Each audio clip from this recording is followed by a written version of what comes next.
예, 하나님의 말씀 열왕기하 2장이 되겠습니다.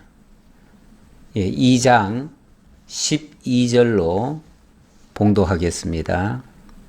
엘리사가 보고 소리 지르되 내 아버지여 내 아버지여 이스라엘의 병거와 그 마병이여 하더니 다시 보이지 아니하는지라.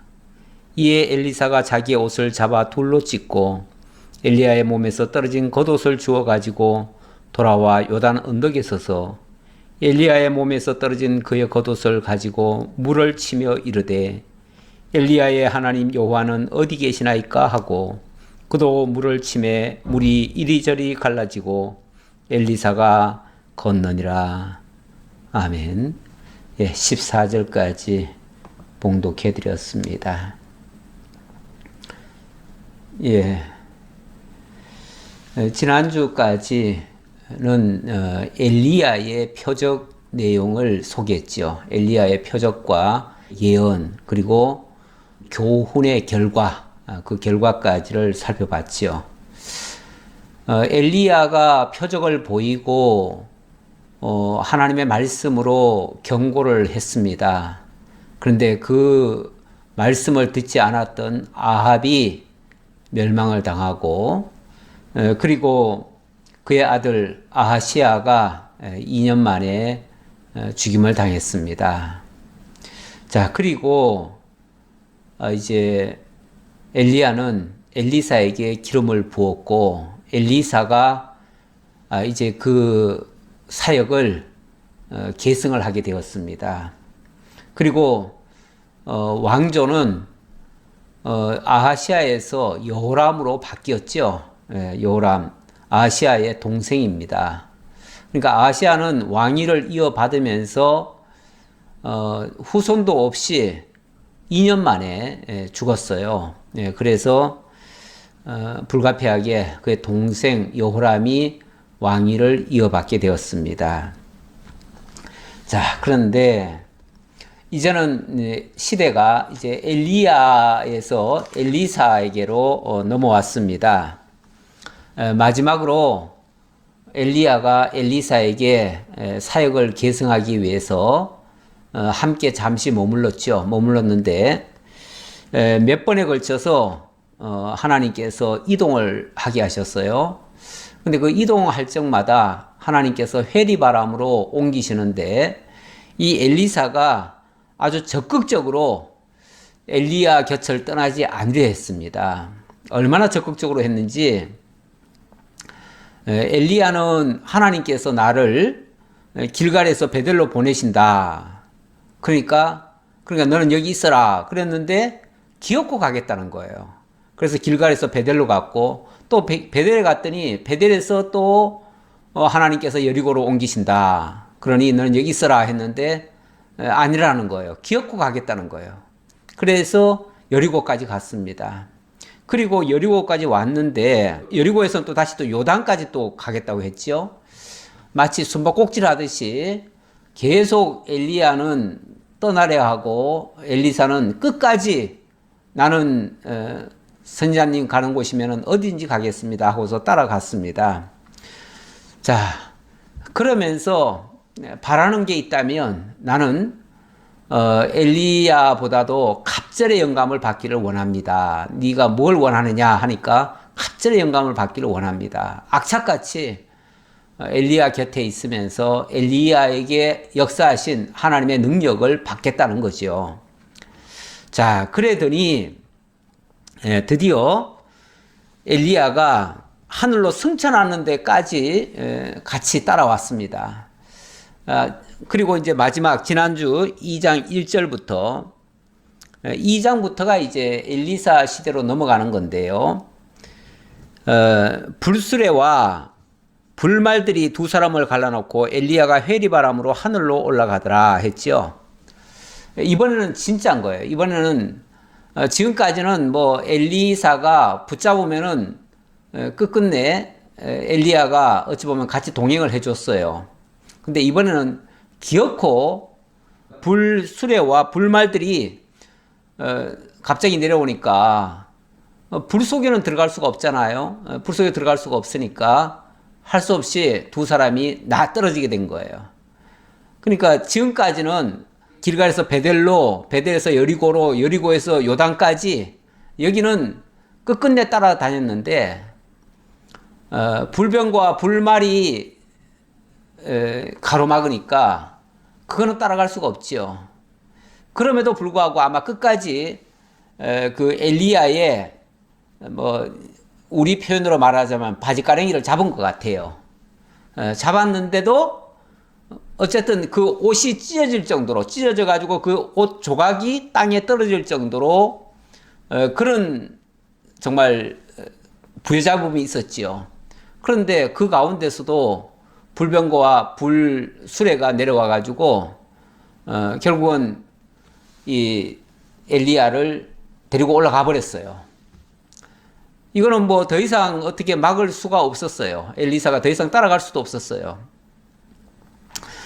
자, 그 장면을 보고 엘리사가 소리를 질렀다 그럽니다. 오늘 12절 다시 보겠습니다. 엘리사가 보고 소리 지르되 내 아버지여 내 아버지여 이스라엘의 병거와 그 마병이여 하더니 다시 보이지 아니하는지라. 다시 보이지 않았다. 예, 이건 이제 지나간 얘기고요. 이제 오늘 장면은 엘리야가 엘리사 앞에서 하늘로 올라가는 장면 방금 소개해드렸고, 그리고 이제 엘리사의 시대가 본격적인 엘리사 시대가 된 거죠. 2장 12절부터. 자, 본격적인 엘리사 시대가 됐는데 이스라엘의 병거와 그 마병이요 하더니, 그러니까 그 불병거가 내려오고 데려가는 그 모습을 보면서 그 병거와 그 마병이요, 여기 이제 내 아버지요 내 아버지요, 물론 엘리야를 보고 부르짖는 말이겠죠. 엘리야가 완전히 떠났다는 것을 이제 아는 순간 이스라엘이 마치 다 꺼져가는 듯한 느낌을 받았겠죠. 그래서 이스라엘의 병거와 그 마병이야 하는 말은 이스라엘의 병거와 마병, 다시 말하면 이스라엘을 굳건히 지켜주던 그 엘리야요, 이제는 다시는 못 보게 됐습니다. 이제 그 뜻이겠죠. 그래놓고 이에 엘리사가 자기의 옷을 잡아 둘로 찢고 엘리야의 몸에서 떨어진 겉옷을 주워 가지고 돌아와 요단 언덕에 서서, 그러니까 막 끝까지 바지가랑이를 잡듯이 잡았던 거예요. 잡으니까 아마 옷이 찢어지면서 그리고 그 엘리야는 승천을 했고 엘리사는 땅에 남은 거죠. 떨어진 조각을 이제 주운 거죠. 주워 가지고 그걸 가지고 요단 언덕에 섰다고 합니다. 요단 언덕에 서가지고, 요단 언덕이라는 말은 요단 강의 강둑을 얘기하는 거죠. 강둑. 그 요단 강둑에 서서 엘리야의 몸에서 떨어진 그의 겉옷을 가지고 물을 치며 이르되 엘리야의 하나님 여호와는 어디 계시나이까 하고 그도 물을 치매 물이 이리저리 갈라지고 엘리사가 건너니라. 아마 이 불병거가 그 요단강을 넘어갔던 것 같아요. 요단강을 넘어가 버리니까 엘리사 입장에서는 이 요단강을 그쪽으로 따라가고 싶은데 앞에 강이 있잖아요. 강이 있으니까 얼른 지나갈 수는 없는 거죠. 지나갈 수는 없는데 뜨거운 열정이 건너고 싶은 그 마음이 있는 거죠. 있으니까 자기 힘으로는 갈 수가 없으니까 그 엘리야의 힘으로 건너가고자 해서 엘리야의 옷조각을 들고 이리저리 물을 쳤던 거예요. 그러니까 건너가고 싶은 욕망에 그랬겠죠. 이렇게 쳤더니 갑자기 물이 쫙 갈라져 버리는 거예요. 그리고 요단 강물이 쫙 갈라지면서 그 물이 흐르던 강이 갑자기 마른 땅이 돼 버려요. 그러니까 그 요단강을 건너갈 수 있었던 거죠. 이거는 자기 능력으로 건넌 건 아니에요. 그러나 그 선생을 사모하는 마음, 그 선생을 따라가고자 하는 마음, 그 어찌 보면 그 믿음이겠죠. 그 믿음으로 그렇게 했을 뿐인데 실제로 건너갈 수 있었던 거죠. 우리 왜 예수님 때 보면은 예수님이 제자들을 보고 너희들은 저 강을 건너가라. 나는 여기 있겠다 하시더니 그래서 예수님은 산에서 이제 기도하시고 그래서 건너가는데 갑자기 바다가 흉흉하더니만 갑자기 파도가 일렁이는데 큰일 나겠어요. 그냥 막 빠져 죽겠어요. 겁이 났죠. 겁이 났는데 저기서 어떤 형체가 밤이니까 정확히 누군지는 모르겠고 어떤 사람의 형체가 이쪽으로 건너오는 거예요. 그래서 보니까 처음에는 막 귀신인 줄 알고 놀랬는데 주님인 거예요. 주님이 쉽게 말하면 바다 위를 걸어오시는 거죠. 걸어오시니까 베드로가 주님이십니까? 그러면서 반가워가지고 주님을 향해서 막 가버립니다. 가니까 그 바다 위인데 그냥 빠지지도 않고 그냥 지나가는 거예요. 바다를 그냥 막 밟고 가는 거예요. 가다 말고 갑자기 내가 지금 무슨 짓을 하고 있지? 하고서 아래를 내려보는 순간 바닷속으로 빠져들어가는 거죠.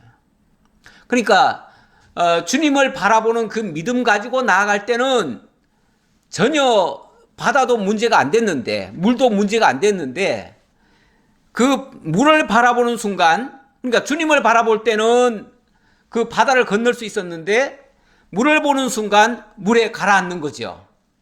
그러니까 주님께서 붙잡아 주시면서 왜 믿음으로 걸어오지 않았느냐. 그러니까 나만 보고 걸어오지 왜 바다를 보았느냐. 그 말이죠. 그렇습니다. 우리가 세상을 바라보면 두려운 일 천지입니다. 세상은 큰 강물과 같아요. 큰 바다와도 같아요. 그런 것을 바라보면요. 그 넘실대는 물이 우리를 집어삼킬 것 같아요. 그런데 그 가운데서도 주님을 바라보면 그런 문제들이 더 이상 문제가 아닌 거죠. 그렇게 될 것을 어찌 보면 가르쳐주는 그런 교훈의 말씀이기도 합니다.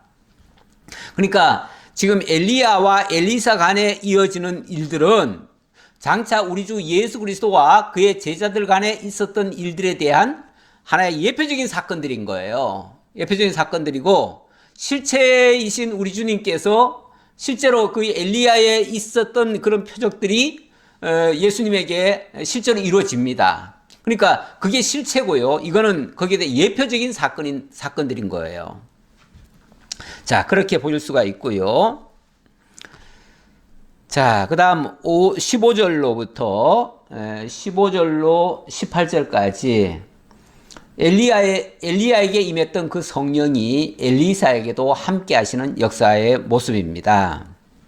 맞은편 여리고에 있는 선지자의 제자들이 그를 보며 말하기를 아까 그렇게 해서 요단을 건넜잖아요. 요단을 건넜는데 우리가 왜 흔히 요단강을 건넜다 이런 표현하죠. 요단강을 건넜다. 요단강을 건넜다는 말은 천국에 들어갔다 그런 말과도 같아요. 그래서 엘리사는 이 요단강 너머로 불병거를 타고 엘리야가 가는 모습을 보면서 엘리야는 확실히 승천했다라고 믿는 거죠. 그렇게 믿었어요. 이제 우리 선생님 엘리야는 확실히 하나님께서 불러가셨다. 이렇게 믿는 거죠. 그런데 그 뒤에 무슨 일이 있는가? 맞은편 여리고에 있는 선지자의 제자들이 그를 보며 말하기를 엘리야의 성령이 하시는 역사가 엘리사 위에 머물렀다 하고 가서 그에게로 나아가 땅에 엎드려 그에게 경배하고 그에게 이르되 당신의 종들에게 용감한 사람 50명이 있으니 청하건대 그들이 가서 당신의 주인을 찾게 하소서. 염려하건대 여호와의 성령이 그를 들고 가다가 어느 산에나 어느 골짜기에 던지셨을까 하나이다 하니라. 엘리사가 이르되 보내지 말라 하나. 무슨 일입니까?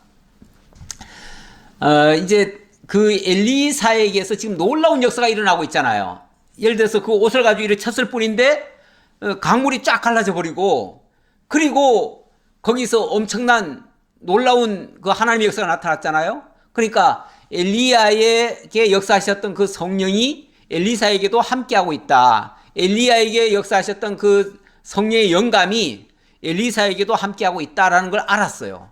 아니까 일단은 그 선지생도 50명이 있었다고 그랬죠? 예. 그 50명이 있으니까 그 50명들이 와가지고, 다 엎드린 거예요.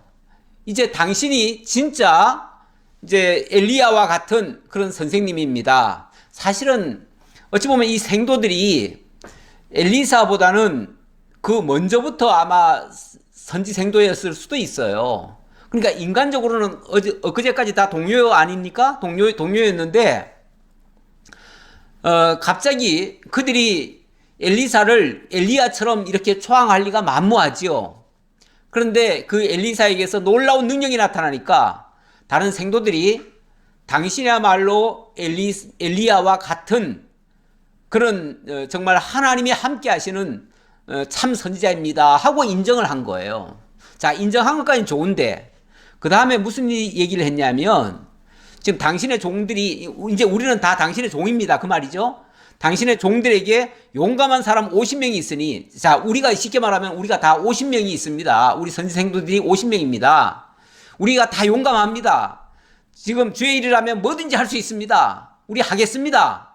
그러니 이제 명령 하나만 내리십시오. 그럼 우리가 하겠습니다. 근데 뭘 명령을 내리라고 얘기를 하냐면, 자, 엘리야가 지금 방금 불병거를 타고 하늘로 올라갔습니다.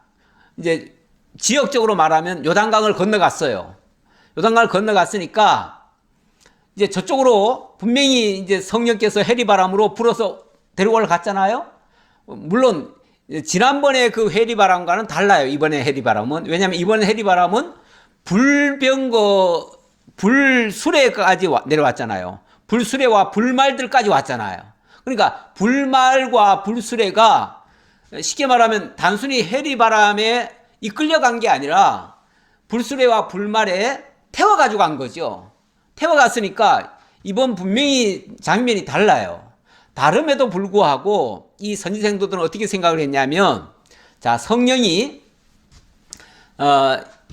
이 엘리야를 데리고 가다 말고 해리바람이니까 이게 어디서 뚝 떨어지지 않겠느냐. 떨어지면 그러면 엘리야가 거기서 떨어지면은 어디선가 지금 시신으로 남아있을 거 아니냐. 그러면 시체를라도 우리가 찾아와야 될 거 아니냐. 그 말이죠. 시체라도 찾아오겠습니다. 그러니 시체 찾아올 수 있도록 허락해 주십시오. 그 말이죠. 그런데 엘리사가 뭐라고 그럽니까? 엘리사가 이르되 보내지 말라. 가지 말아라. 그 말이에요. 가지 말아라. 왜요? 엘리사가 판단할 때는 지금 요단강을 건너갔어요. 아주 가버린 거예요. 그리고 이번에는 불병거로 갔어요. 그러니까 아주 가버렸다고 생각한 거예요. 그것도 그냥 어디로 간 게 아니라 하나님께서 데리고 갔다라고 생각하는 거죠. 그러니 더 이상 찾지 말아라 라고 얘기했어요. 그런데 17절에 보니까 무리가 그로 부끄러워하도록 강청함에 보내라 한지라. 그들이 50명을 보냈더니 사흘 동안을 찾되 발견하지 못하고. 그렇죠. 못 찾지요. 찾을 수가 없지요. 하나님이 하늘로 데리고 가셨는데 어떻게 찾습니까? 이 땅에서 어떻게 찾습니까? 마치 그 장면과 같지 않나요? 예수님이 죽으신 다음에 시신이 되셔가지고 굴에 묻히게 됩니다. 무덤에 들어가게 됩니다. 들어갔는데 그 다음날 제자들이 왔고 또 그 여자들이 기름을 바르기 위해서 시신에 기름을 바르거든요. 그래서 시신에 기름을 바르려고 그 다음날 일찍 왔는데 보니까 굴이 무덤 그 뚜껑이 열려 있고 시신이 안 보이는 거예요. 그 안에 들어가 봤더니 시신이 없어요. 깜짝 놀래가지고 시신을 잃어버렸다고, 시신 찾아야 된다고, 그러면서 막 헐레벌떡 하는 장면이 나오지요. 예. 그러면서 제자들을 하고 막 시신 찾으려고 그러죠. 그 장면과 저는 오버랩 되는데요. 그렇게 보이는 것과 같아요. 근데 예수님이 시신 찾아서 뭐 하려고요? 이제 그때 천사가 그렇게 말하지요. 시신 찾지 말아라. 그가 여기 계시지 않고 이미 저 갈릴리로 가셨느니라. 너희보다 앞서 갈릴리로 가셨느니라. 이렇게 얘기를 합니다. 왜냐하면 예수님이 내가 부활해서 갈릴리에 가서 너희를 만날 것이다. 그런 말씀 하신 적이 있거든요. 그랬으니까 이미 부활하셨고 더 이상 시신으로 있는 게 아니에요. 그래서 인류 역사상 사람이 죽었는데 시신이 없고 빈 무덤인 유일한 무덤이 있습니다. 그 무덤이 바로 예수 무덤이에요. 예수 무덤에는 예수가 없습니다. 그러니까 이 무덤 찾으면 안 돼요. 무덤에서 시신 찾으면 안 돼요. 이거를 엘리사는 알았어요. 하나님이 데려가셨다라는 걸 확실히 알았어요. 근데 사람들은 그게 믿어지질 않지요. 그러니까 이 50명은 그 엘리야를 찾겠다고, 엘리야의 시신을 찾겠다고, 사실은 찾아서 뭐 하려고요? 시신이 발견됐다고 칩시다. 그 시신 갖다가 뭐 하려고요? 사실은 제일 어찌 보면은 쓸데없는 일이 저는 시신 찾는 일 아닌가 싶어요. 가끔씩 보면은 무슨 사고 나고 뭐 하면은 시신 찾느라고 얼마나 애를 쓰는지 몰라요. 물론 시신을 찾아야만이 실제로 죽었다고 하는 증명이 되기도 하고, 또 만약에 보상과 관련이 돼 있으면 시신을 찾아야만이 또 보상을 받을 수가 있어요. 그래서 세상에서는 혹시 시신이 필요할는지 모르겠어요. 그게 다 돈과 연관이 될 수 있으니까. 그래서 시신을 찾는지는 모르겠지만 엄밀하게 말하면은, 아니 시신을 굳이 찾아서 뭐 하려고요? 사실은 이 신체 안에 있는 그의 영혼이 중요한 거지, 그 영혼이 떠나버린 상태에서 그 껍데기 가지고 있어서 뭐 하려고요? 그 껍데기 뭐 삼기려고요? 그 껍데기 뭐 포장 잘 해가지고 다시 뭐 옷 좋은 옷 입혀가지고 그렇게 해서 다시 그렇게 해서 뭐 다시 불구덩이 집어넣어가지고 불 태우면은 뭐 그러면 더 좋게 되나요? 더 좋게 될 게 뭐가 있어요? 사실은 강에 빠졌으면 강에서 죽으나, 또 산에서 죽었으면 산 속에서 그냥 부패해서 거기서 나무들의 거름이 되거나, 바다에서 죽었으면 바다에 있거나, 불에서 죽었으면은 뭐 어차피 화장하는 거나 똑같잖아요. 이렇게 죽거나 저렇게 죽거나 어디에 시신이 버려지든 사실은 그건 똑같은 거예요. 그런데 사람들은 이상하게 그 시신 찾는 데다가 그렇게 열정을 두더라고요. 물론 세상의 법적인 일을 처리하려니까 시신이 있어야만 증명이 되고, 사람들은 그거 보고 그의 존재라고 생각을 하니까 그렇게 하기는 하지만, 사실은 별 의미는 없습니다. 시신 찾는 거는 별 의미 없어요. 엘리사는 그걸 알았기 때문에 더 이상 시신 찾는 거는 의미가 없다. 그리고 지난번에 왜 막 서너 군데로 회리바람 이끌려 갈 때 그때는 끝까지 쫓아갔잖아요. 그런데 여기서는 왜 이렇게 과감하게 그만 찾아라 이렇게 얘기할까요?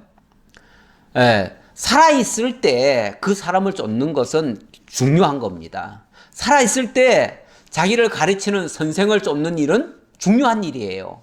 그거는 배워야 되니까요. 그 사람을 통해서 전수를 받아야 되니까 그거는 매우 소중하지만, 이미 죽은 사람 그 시신 찾아가지고 뭐 하려고요? 그거는 정말 쓸데없는 일인데 사람들은 이 쓸데없는 일을 많이 한다, 그 말입니다. 엘리사가 여리고에 머무는 중에 무리가 그에게 돌아오니 엘리사가 그들에게 이르되 내가 가지 말라고 너희에게 이르지 아니하였느냐 하였더라. 그래, 내가 가지 말라고, 그래서 가지 말라고 한 건데 뭐하러 그렇게 갔다가 3일 동안 고생만 하고 결국 찾지도 못하고 그러냐. 하나님이 데려가셨는데 하나님이 데려간 이상은 더 이상 찾을 거 없다, 그 말이죠. 또 이 말씀이 생각나네요. 우리가 살아있을 때는요, 뭐 병이 들거나 뭐 하거나 하면 우리가 힘을 다 해야 됩니다. 치료할 수 있는 방법 다 동원해야 됩니다. 할 수 있으면은 최선을 다해서 섬겨드려야 됩니다. 하지만 죽은 다음에는 더 이상 하는 것이 의미가 없어요.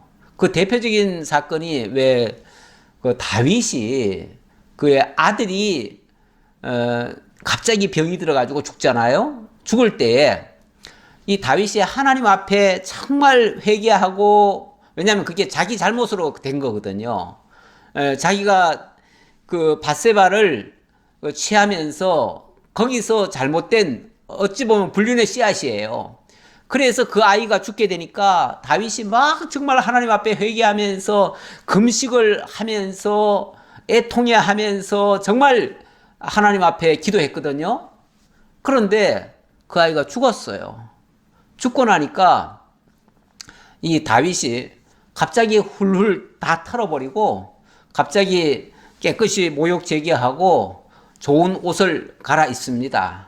그러더니 여봐라, 밥 좀 가져와라. 그래가지고 밥을 먹습니다. 너무 신하들이 너무 신기해가지고 왕이시여, 아이가 살았을 때는 그렇게 금식하면서 그렇게 애통해 하시더니 아이가 죽었다는데 어떻게 슬퍼하지도 아니하시고 이렇게 하십니까? 그랬더니 다윗이 한 말이 있지요. 나는 이제 앞으로 그 아이를 따라가야 되는데 그 아이를 위해서 지금 뭘 한다고 해서 그 아이가 다시 돌아오겠느냐. 그러면은 이제 남은 삶을 어찌 보면 그 아이가 못다한 일을 위해서 한다든지 어찌 보면 그 유익한 일을 해야지. 죽은 아이, 다시 돌아오지도 못하는 아이를 위해서 내가 뭘 할 수 있겠느냐. 예. 오히려 내가 그 아이를 향해서 이제는 가야 된다. 그 아이한테로 이제는 가야 된다. 하면서 깨끗이 훌훌 털어버리는 그 모습이 나옵니다. 예. 사실 우리가 죽은 자에 대해서는 너무 미련을 갖지는 말아야 돼요. 물론 애통해야 할 수는 있어요. 슬퍼할 수도 있고, 뭐 우리가 다 할 수 있습니다. 있지만은 그거에 우리가 너무 마음을 뺏긴다든지 하는 것은 바람직한 방법은 아닙니다. 우리 신앙적으로는 그렇습니다. 자, 그 다음 19절입니다. 자, 19절로 22절에 자, 지금 엘리사의 표적 얘기가 나오는 거죠. 엘리사를 통한 표적이죠. 자, 요 2장, 그러니까 1장까지는 엘리야의 표적과 엘리야의 예언과 엘리야 그 표적의 결과물들이었죠. 결과물들이었는데, 이제부터는 엘리사를 통한 표적이고, 엘리사가 또 하나님의 참 선지자임을 보여주기 위해서는 많은 표적이 나타날 수밖에 없습니다. 그런데 이제 차례대로 이제 표적들이 나타나기 시작하는 거예요, 지금부터. 자, 19절부터 22절까지는 엘리사가 악한 물을 소금으로 고치는 장면이 나옵니다. 그 성읍 사람들이 엘리사에게 말하되 우리 주인께서 보시는 바와 같이 이 성읍의 위치는 좋으나 물이 나쁨으로 토산이 익지 못하고 떨어지나이다. 엘리사가 이르되 새 그릇에 소금을 담아 내게로 가져오라 하매 곧 가져온지라. 이제 그 한 지역에 갔는데 그 성읍 사람들이 하는 말이 이 성읍이 참 그 지리적으로는 좋은 조건인데 여기 물이 너무 나쁩니다. 물이 너무 나빠가지고 여기는 뭐 작물이 제대로 되는 게 없습니다. 작물이 잘 안 되는 지역이 있지요. 작물이 잘 안 되는 지역에 주로 심는 것이 뭐냐면 포도입니다. 포도. 그래서 포도밭은 이 그 작물이 잘 돼 가지고 포도를 심는 게 아니에요. 잘 안 되는 곳에, 그런 곳은요 사실은 물도 제대로 못 먹습니다. 석회질도 많고 뭐 물이 자관 안 좋아요. 안 좋기 때문에 그쪽 지역 사람들은 물을 먹어도 그냥 못 먹어요. 그냥 못 먹고 그 물을 발효를 시켜야 돼요. 발효시키는데 가장 손쉬운 방법이 쉽게 말하면 포도주를 담는 거죠. 그래서 포도주를 우리처럼 이렇게 독하게 담아가지고 술로 먹는 게 아니라 약하게 해가지고 그걸 음료수처럼 먹는 거죠. 그렇게 해서 그러니까 어찌 보면 그 물과 포도주를 이렇게 뭐 썩든지 어떻게 해서든지 자관 그 음료로 해서 주로 먹어요. 그래서 음식물과 포도주를 그래서 이쪽 사람들은 음식물을 먹을 때 반드시 포도주도 같이 따라 있습니다. 음식물을 먹으면서 포도주를 같이 먹어요. 이거는 우리로 말해서는 밥 먹으면서 물 먹는 거나 똑같아요. 근데 어쨌든 이 지역이 뭐든지 안 된다는 거예요. 그랬더니 엘리사가 새 그릇에다가 소금을 담아서 가져오래요. 근데 그릇도 새 그릇에다가 하래요. 새 그릇에다가. 그러니까 뭐 사실 뭐 아니 땅에다가 소금 뿌리면은 잘 됩니까? 그건 말이 안 되는 얘기죠. 원칙은 말이 안 되는 얘기예요. 안 되는데 이거는 소금이 뭘 치료하겠다는 게 아니고 지금 새 그릇이라는 게 중요하고요. 마치 새술은 새 부대에 담는다라는 말씀처럼 어찌 보면 엘리사의 새 시대의 새로운 역사가 지금 펼쳐지는 것을 하나님께서 표적으로 보여주기 위해서 이 역사가 일어나게 만드는 거예요. 자, 소금을 일단 가져왔습니다. 그랬더니 엘리사가 물 근원으로 나가서 소금을 그 가운데 던지며 이르되 여호와의 말씀이 내가 이 물을 고쳤으니 이로부터 다시는 죽음이나 열매 맺지 못함이 없을지니라 하셨느니라 하니. 자, 엘리사가 자기가 한다는 말입니까? 아니죠. 여호와의 말씀이 내가 이 물을 고쳤으니, 그러니까 여호와의 말씀이 내가 이 물을 고쳤으니, 그러니까 여호와께서 그 물을 고쳤다 그 말이죠. 그런데 하나님이 그 물을 고치는데 소금물을 거기다가 던지라고 말씀하셨다는 거예요. 사실은 이게 어찌 보면은 말이 안 되는 얘기예요. 말이 안 되는 얘기인데 하나님께서 엘리사에게 소금 갖다가 뿌려라 라고 말씀하셨다는 거예요. 그러니까 엘리사는 그냥 하나님의 말씀에 순종했을 뿐이에요. 소금이 그 물을 고치는 게 아니에요. 분명히 다시 말씀드리지만 소금이 물을 고치는 게 아니고 하나님의 말씀이 말도 안 되는 소리 같지만은 명을 하시니까 엘리사는 그 말도 안 되는 말을 순종한 거예요. 그렇습니다. 원래 참 선지자는요, 하나님의 말씀을 받드는 자예요. 받드는 자이기 때문에 그 말씀이 자기 이치로, 자기 지금 과학적 지식으로 수납이 돼가지고 믿는 게 아니에요. 그래서 믿는 게 아니고 하나님이 말씀하셨기 때문에 그 말씀에 순종하는 거죠. 그랬는데 놀라운 역사가 일어나죠. 그걸 이제 엘리사는 하나님의 말씀이니까 하나님의 말씀을 믿고 했을 뿐이에요. 그랬는데 그 물이 엘리사가 한 말과 같이 고쳐져서 오늘에 이르렀더라. 그 뒤로는 그 지역에 쉽게 말하면 물이 다 달아진 거예요. 그 완전히 몹쓸 물이 단물로 바뀌었어요. 그렇게 해서 그 지역의 생산물들이 좋아진 거죠. 그 뒤로는 이 곡식이 익다가 말고 다 쓰러지는 그런 일이 없이 잘 됐다는 거죠. 이 장면도 신약시대에 와서 우리 주 예수님이 참 선지자임을 증거하기 위해서 나타내신 표적 중에 이런 표적이 있죠. 물로 포도주를 만드는 표적. 예수님이 공생애 시작하시면서 첫 번째로 하신 일이 바로 물로 포도주 만드는 일입니다. 가나의 포도주라 그렇게 이제 흔히 얘기하죠. 가나 지역 혼인집에 갔는데 혼인집에 포도주가 떨어졌어요. 제가 아까 말씀드렸듯이 그 지역에는 물을 그냥 마실 수가 없습니다. 그래서 반드시 포도주가 있어야 됩니다. 있어야 되는데 아니 잔치집에 포도주가 떨어졌다는 건 이거 큰일 날 일이잖아요. 손님이 많이 오는데 포도주가 떨어지면 안 되잖아요. 그러니까 이 일이 낭패가 된 거예요. 그러니까 예수님의 어머니가 그 종들 보고는 뭐라 그러냐면은 예수님이 뭐라고 얘기하든 간에 그 예수님의 말씀대로 너희들이 행해라 그래요. 그랬는데 예수님이 그러잖아요. 물동이에다가 물을 갖다 부으라고. 새 물동이에다가 물을 갖다 부으라고 하니까 물을 갖다 부었지요. 그 다음에는 그 물 떠다가 연회장의 손님들에게 나눠줘라 하니까 나눠줬지요.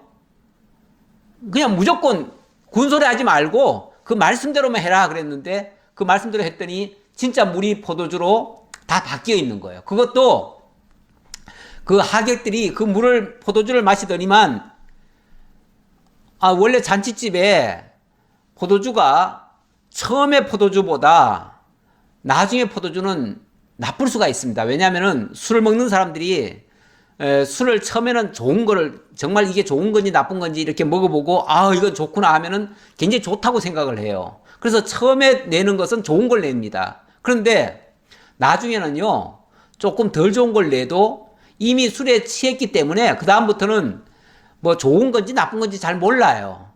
그래서 사람들이 뭐든지 줄 때는요 처음에는 다 좋은 거 줍니다. 그랬다가 나중에는 그냥 나쁜 것도 슬쩍 섞기도 해요.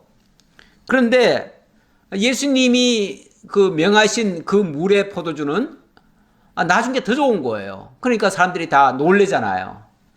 어떻게 여기 이 잔치집은 좋은 거 처음에 먹은 것도 물론 좋았지만은 더 좋은 거를 아꼈다가 인제 주냐고 이렇게 얘기를 하죠. 네.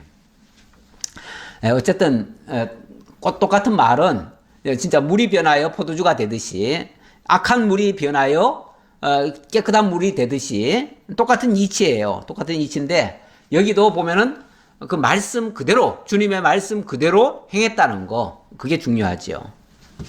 자, 이걸 통해서 엘리사가 참 선지자임을 증명하는 내용이 되겠습니다. 자, 23절로 25절에서는 엘리사가 여기는 이제 엘리사를 조롱하던 또 어린아이들이 있었네요. 근데 그런 아이들이 저주를 받는 장면이 나옵니다. 엘리사가 거기서 베델로 올라가더니 그가 길에서 올라갈 때 작은 아이들이 성읍에서 나와 그를 조롱하며 이르되 대머리여 올라가라 대머리여 올라가라 하는지라. 이제 엘리사가 베델이란 말은 하나님의 집이란 뜻이에요. 원래 이름의 뜻이 자체가 그래요. 하나님의 집. 하나님의 집으로 올라갑니다. 어찌 보면 엘리사는 지금 하나님의 명을 받들어서 지금 하나님의 집이 있는 그곳, 다시 말하면 베델로 지금 올라가고 있는 중입니다. 하나님의 뜻을 받들기 위해서 지금 일을 하고 있는 중입니다. 하나님의 종으로서 참 사역을 하고 있는 중입니다. 그런데 어린아이들이 와가지고 갑자기 뭐라 그럽니까? 대머리여 올라가라 대머리여 올라가라. 자, 이 말 물론 뭐 이게 이렇게 말한 것이 어린아이다. 어린아이가 그렇게 하는 건데 그건 뭐 그런 거 가지고 엘리사가 발끈할 것도 뭐 있느냐 이렇게 생각할 수도 있습니다. 자, 일단은 내용 전개부터 먼저 봅시다. 자, 이렇게 대머리 올라가라 하니까 엘리사가 뒤로 돌이켜 그들을 보고 여호와의 이름으로 저주하며 그 수풀에서 암콤 둘이 나와서 아이들 중에 42명을 찢었더라. 어우, 무서운 사건이 벌어졌네요. 어린아이들이 엘리사를 대머리라고 조롱을 했다 하더라도 엘리사가 거기에 대해서 이렇게 반응하는 건 좀 너무한 거 아닌가요? 라고 생각하시면 그건 도덕 윤리적으로 생각하신 겁니다. 도덕 윤리적으로 생각한 건데 물론 인간적으로 생각하면 너무했다라는 생각이 들어요. 틀림없이. 드는데 자, 일단 올라가라 하는 말은 물론 지금 베델로 올라간다고 했으니까 베델로 올라가라 이 말일 수도 있지만 저는 그렇게 보여지지 않고요. 엘리야가 올라갔잖아요. 하늘 올라가니까 너도 하늘로 올라가라. 너도 꺼져라. 이런 식으로 표현했을 수도 있어요. 물론 뭐 어린아이들이 뭘 몰라서 그랬다라고 얘기할 수도 있는데요. 저는 이거 한번 생각해 봤으면 좋겠어요. 어리다. 이 어린 아이라는 말이 어리다에서 나온 거죠. 어리다는 말인데 이 어리다라는 말이 뭐냐면 어리석다라는 말이에요. 어리석다. 그러니까 이 어리다는 말이, 그래서 어린아이 행동, 어리석은 행동을 하는 사람을 갖다가 어린아이 같은 짓을 한다, 아이 같은 짓을 한다, 철없이 한다, 이런 표현을 쓰죠. 철이 없다. 철이 없다는 말도 뭘 모르고 깨닫지 못해가지고 어리석은 행동을 할 때 철이 없다, 이렇게 말을 합니다. 그러니까 어린아이라는 말이, 물론 이 아이라는 말은 아직 어리다, 적다라는 뜻이고요. 어리다는 말은 어리석은 모습을 보인 건데, 저는 이걸 그냥 단순히 이 어린아이라고만 그러니까 생물학적인 작은 아이라는 의미가 아니라 상당히 어리석은 행동을 지금 얘기하고 있다. 그것도 지금 베델로 올라가서 하나님의 일을 지금 받들려고 지금 하는 사람을 향해서 그걸 조롱을 한 거예요. 조롱을 했는데, 쉽게 말하면 그 일을 하지 말라는 거죠. 넌 떠나거라. 저는 그래서 이제 이게 단순히 베델로 올라가라라는 말이 아니라 대머리여 올라가라, 이 말은 대머리여 꺼져라, 네 그 짓 하지 말아라, 이제 그 얘기가 똑같은 거예요. 다시 말하면 하나님의 일을 지금 하고 있는데 하나님의 일을 하지 못하게 하는 거지요. 제가 너무 억지 해석인가요? 저는 이거를 하나님의 일을 정면으로 대적을 하고 배척을 하고 하나님의 일을 방해하는 그런 역사로 보여집니다. 그래서 엘리사가 이걸 저주를 한 겁니다. 여호와의 이름으로 저주를 한 겁니다. 근데 만약의 경우 엘리사가 그렇게까지 흥분할 일이 아닌데 그냥 단순히 좀 조롱했을 뿐인데, 인격적으로 조금 비하했을 뿐인데, 대머리여 했으니까 인격적으로 좀 조롱했을 뿐인데 그거 가지고 막 흥분해가지고 어린아이를 상대로 해가지고 그렇게 했다면은 엘리사가 너무했지요. 너무했으면은 하나님이 그 말씀 안 들어주지요. 만약에 엘리사가 막 그런 식으로 저주했다 그러면, 아니 그 어린아이들이 아무것도 모르고 철이 없어가지고 그렇게 했는데 그걸 네가 그렇게 하느냐 하고서 오히려 하나님 앞에 책망받을 일이죠. 그런데 엘리사가 이렇게 저주를 했는데 하나님께서 그의 말씀을 듣고 어찌 보면 저주가 임하게 한 거 아닙니까? 엘리사가 저주했다고 해가지고 저주가 임하지 않습니다. 오늘날 우리가 저주한다고 해서 저주가 임합니까? 그렇지 않아요. 하나님이 저주하셔야 저주가 임하는 거죠. 이거는 정면으로 하나님의 일을 해방한 일이고 대적한 일이고 사단의 역사를 한 겁니다.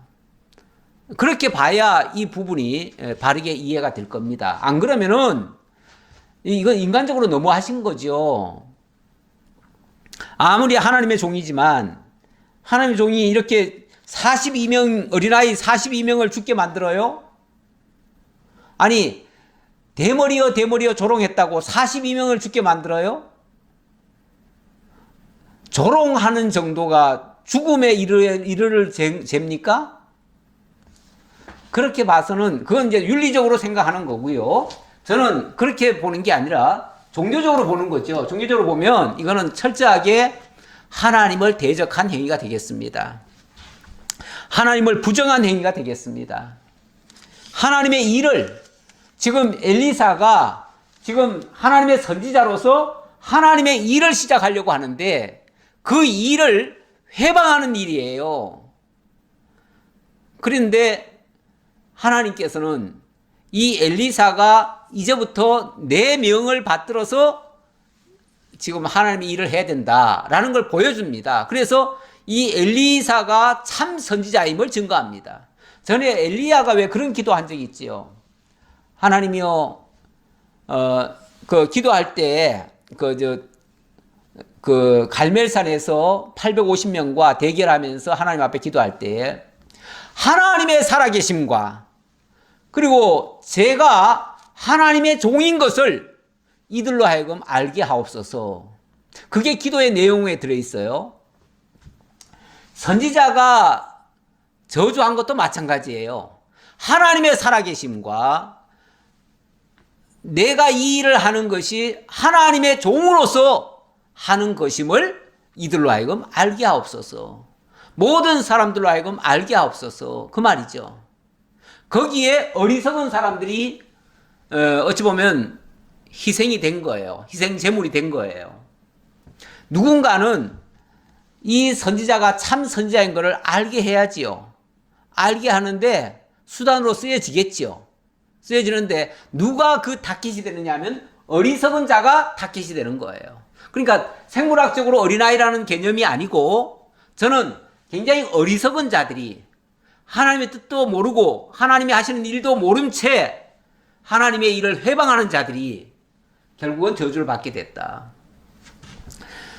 학교에서도 그 학생들 가르치다 보니까 막 살인죄 저지르고 막 도덕적으로 잘못하는 죄를 가지고 자꾸 죄인이라고 그러고 종교적인 죄에 대해서는 크게 그렇게 생각을 않는 경향이 있더라고요. 그래서 제가 오늘 어제 그 부분을 굉장히 제가 강조를 하고 왔는데 사실 죄라고 하는 것도 가장 큰 죄가 무슨 죄입니까? 가장 큰 죄는요 도덕적인 죄가 아니고 윤리적인 죄가 아니고 물론 그것도 죄는 죄지요. 죄는 죄인데 어찌 보면 예수님의 표현에 의하면 그거는 발 씻는 정도로 가능한 죄고요. 근본 죄는 하나님을 부정하는 죄입니다. 예수가 그리스도이심을 믿지 않는 죄입니다. 이보다 더 큰 죄는 없어요. 하나님을 대적하는 죄, 가장 큰 죄죠. 하나님의 일을 못하게 하는 죄, 그것도 큰 죄입니다. 그러니까 지금 엘리사가 하나님의 종으로서 지금 사역을 하려고 하는데 그 일을 회방하는 죄, 그게 어리석은 자들의 행동이에요. 그렇게 해서 암곰 둘이 나와서 두 마리의 곰이 나와가지고 42명을 찢어버렸다는 거예요. 이거는 뭐 철저히 하나님의 역사죠. 이게 뭐 곰이 그렇게 한 게 아니고 전에 왜 하나님의 종을 하나님께서 그 잘못해가지고 곰으로 찢을 때에 그 곰이 찢기는 하는데 그 시신을 먹지는 않았다고 그러죠. 먹지는 않고 그냥 가만히 보고만 있었다 이렇게 얘기하는데 그렇죠. 그냥 징계 차원에서 한 거죠. 그 저주 차원에서 한 거죠. 엘리사가 거기서부터 갈멜산으로 가고 거기서 사마리아로 돌아왔더라. 거기서부터 이 엘리사가 진짜 하나님의 종임을 보여주고 그리고 사마리아로 돌아왔다 그럽니다. 유다의 3장입니다. 유다의 여호사밧 왕 18째 해에 아합의 아들 요람이 사마리아에서 이스라엘을 12해 동안 다스리니라. 그가 여호와 보시기에 악을 행하였으나 그의 부모와 같이 하지는 아니하였으니 이는 그가 그의 아버지가 만든 바알의 주상을 없이 하였습니다. 그런데 이 여호람은 생각보다는 좀 괜찮은 왕 같으네요. 왜냐하면 아버지가 세워놓은 그 바알 주상들을 다 없앴대요. 이거 하나만 해도 대단한 거죠. 사실 개혁이라고 하는 게 한꺼번에 모든 걸 다 고치려고 하면 엄청난 부작용도 일어나고 잘 안 됩니다. 그런데 하나라도 제대로 해놓으면 괜찮습니다. 뭐 그 다음 단계에 가서 또 다른 사람이 또 한 가지 또 하면 되지요. 세상에 급할 건 하나도 없습니다. 차근차근 하면 되는 거죠. 뭐든지 옳다라고 하는 방향으로 나아가면서 하나씩 하면 되는 거죠. 세상 일은 그렇습니다. 세상 일은 너무 급하게 서두를 것도 없고요. 차근차근 하면 되는데 어쨌든 요람이 그래도 하나는 잘 했답니다. 그러나 그가 느밧의 아들 여로보암이 이스라엘에게 범하게 한 그 죄를 따라 행하고 떠나지 아니하였더라. 여전히 하나님께로는 돌아오지 않았다. 우상은 좀 제거를 했는데 하나님께로는 돌아오지 않았다네요. 여로보암의 길을 갔다는 것은 하나님께로는 돌아오지 않았다 그 말이에요. 그러니까 도덕적으로는 어찌 보면 좀 깨끗했던 것 같아요. 왜냐하면 아버지나 그 윗대가 도덕적으로도 사실은 굉장히 문란했고 안 좋았거든요. 원래 우상을 섬기는 쪽은요, 도덕적으로도 문란합니다. 예. 그 종교적으로 이방 종교들은 전부 다 도덕적으로 문란해요. 그런데 아마도 이 여호람은 도덕적인 부분이 굉장히 못마땅했던 것 같아요. 그러니까 그것을 더 이상 하지 말라고 바알의 그 주상을 다 없앴대요. 그것까지 잘했어요. 그런데 여호와께로는 돌아오지 않았다. 아까 얘기했듯이 여호와께 돌아오지 않는 죄가 제일 큰 죄예요. 죄 중에 제일 큰 죄는 여호와께 돌아오지 않는 죄예요. 그러니까 이 여호람이 온전히 하나님 앞에 선하다라고 인정받을 수는 없어요. 그래서 결국은 아합에게 내려졌던 그 징계가 아마도 이 여호람에게는 있을 것 같습니다. 그 장면은 우리가 다음에 보기로 하고요. 자, 오늘은 여기까지 보도록 하겠습니다. 기도하겠습니다. 아버지 하나님 감사합니다. 하나님의 은혜와 사랑으로 우리가 이 세상 살아가고 있습니다. 때때로는 사람의 생각으로 일할 때도 있습니다. 그러나 사람의 생각은 아무리 선해 보여도 하나님 앞에 합당치 않음을 저희들이 깨닫습니다. 그러기에 늘 하나님의 뜻을 먼저 살피고 하나님의 인도 따라 살기를 원합니다. 무엇보다도 하나님의 살아계심을 확인하고 하나님의 뜻을 깨달아서 그 뜻에 순복하며 살아가는 그러한 믿음의 사람들 다 될 수 있도록 인도해 주옵소서. 어리석어서 자기 생각대로 또 하나님의 일을 하다 보면 하나님을 대적하고 하나님의 일을 회방하는 경우도 있다고 합니다. 아버지 하나님, 절대로 우리들에게서 하나님을 대적하는 행위가 나오지 않게 하시고 하나님의 일에 협력할지언정 회방자가 되지 않기를 간절히 바라고 원합니다. 늘 하나님의 은혜 속에서 하나님의 뜻 가운데서 행복하게 평안하게 살아갈 수 있는 우리 성령교회 성도들 다 되게 하옵소서. 감사드리옵고 예수님 이름으로 기도하옵나이다. 아멘.